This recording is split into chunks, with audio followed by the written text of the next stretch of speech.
আসন্ন ঈদ উল ফিতরের ট্রেন যাত্রা শুরু হয়েছে আজ। বাবা মা আত্মীয় স্বজনের সঙ্গে ঈদের খুশি ভাগ করে নিতে রাজধানী ছাড়তে শুরু করেছে ঘরমুখো মানুষ। যদিও ঈদের ছুটি এখনো কয়েকদিনের বাকি, তবে ঈদ যাত্রার ভোগান্তি এড়াতে নিজে ঢাকায় থেকে পরিবারের আগেই বাড়ি পাঠিয়ে দিচ্ছেন অনেকে।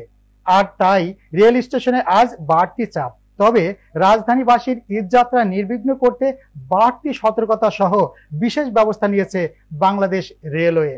সোমবার ভোর 6টায় ঢাকা রেলওয়ে স্টেশন থেকে রাজশাহীর উদ্দেশ্যে ছেড়ে গেছে ধূমকেতু এক্সপ্রেস।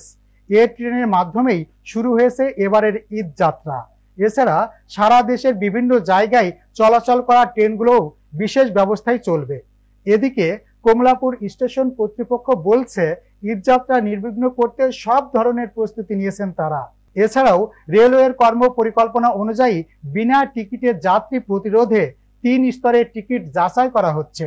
ঢাকা বিমানবন্দর, জয়দেবপুর, চট্টগ্রাম, ময়মনসিংহ, সিলেট, রাজশাহী, খুলনা সহ সকল বড় বড় স্টেশনে জিআরপি, আরএনবি, পিজিবি ও স্থানীয় পুলিশ এবং র্যাবের সহযোগিতায় সার্বক্ষণিক পাহারার ব্যবস্থা করা হয়েছে।